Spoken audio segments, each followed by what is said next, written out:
गीता संगीत 7 अध्याय दाऊदंकर सिगायोन ଏହି ଗୀତ ସେ ବିନ୍ୟାମିନୀୟ କୁଶର କଥା ବିଷୟରେ ସଦାପ୍ରଭୁଙ୍କ ଉଦ୍ଦେଶ୍ୟରେ ଗାନ କରିଥିଲେ। ହେ ସଦାପ୍ରଭୁ ମୋ ପରମେଶ୍ୱର, ମୁଁ ତୁମ୍ଭଠାରେ ଶରଣ ନେଉଅଛି। ମୋ ପଛେ ଗୋଡ଼େଇବା ସମସ୍ତ ଲୋକଠାରୁ ମୋତେ ରକ୍ଷା କର ଓ ଉଦ୍ଧାର କର। ନହିଲେ ସେ ସିଂହ ପରି ମୋର ପ୍ରାଣ ବିଦୀର୍ଣ୍ଣ କରି ଖଣ୍ଡ ଖଣ୍ଡ କରିବ, ଉଦ୍ଧାର କରିବାକୁ କେହି ନଥିବ। ହେ ସଦାପ୍ରଭୁ ମୋର ପରମେଶ୍ୱର, ଯେବେ ମୁଁ ଏହା କରିଥାଏ, ଯେବେ ମୋ ହସ୍ତରେ ଅଧର୍ମ ଥାଏ,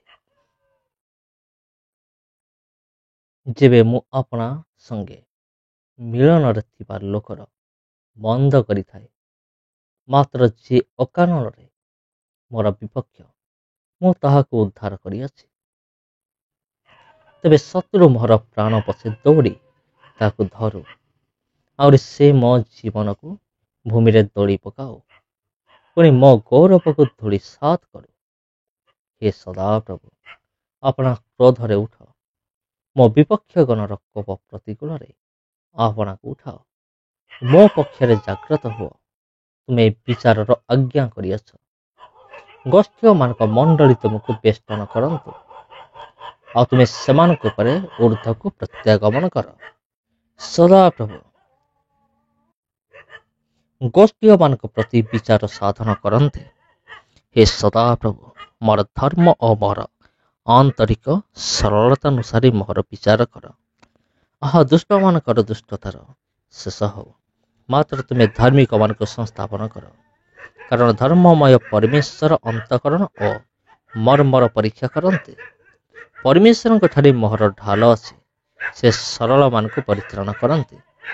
ପରମେଶ୍ୱର ଧର୍ମମୟ ବିଚାରକର୍ତ୍ତା, ସେ ପ୍ରତିଦିନ ଦୁଷ୍ଟଙ୍କ ପାଇଁ କ୍ରୋଧକାରୀ ପରମେଶ୍ୱର। ଯେବେ କୌଣସି ମନୁଷ୍ୟ ନ ଫେରିବ, ତେବେ ସେ ଆପଣା ଖଡ଼୍ଗ ଶାଣିତ କରିବେ। ସେ ଆପଣା ଧନୁ ନୁଆଇ ପ୍ରସ୍ତୁତ କରିଅଛନ୍ତି, ସେ ମଧ୍ୟ ତାହା ପାଇଁ ମୃତ୍ୟୁର ଅସ୍ତ୍ରଶସ୍ତ୍ର ପ୍ରସ୍ତୁତ କରିଅଛନ୍ତି। ସେ ଆପଣା ତୀର ସବୁ ଅଗ୍ନିର ତୀର କରିଅଛନ୍ତି। ଦେଖ, ସେ ଧର୍ମ ସ୍ୱରୂପ ପ୍ରସବ ବେଦନାରେ ଆକ୍ରାନ୍ତ ହେଉଅଛି। ସେ ଅନିଷ୍ଟ ଗର୍ଭରେ ଧାରଣ କରି ମିଥ୍ୟା ପ୍ରସବ କଲା। ସେ କୂପ ଖୋଳି ଗଭୀର କରିଅଛି, ପୁଣି ସେ ଆପଣା ଚୋରା ଗର୍ତ୍ତରେ ପଡ଼ିଅଛି। ତାହାର ଉପଦ୍ରବ ତାହାର ନିଜ ମସ୍ତକରେ ବର୍ତ୍ତିବ ଓ ତାହାର ଦୌରାତ୍ମ୍ୟ ତାହାର ନିଜ ମୁଣ୍ଡରେ ପଡ଼ିବ।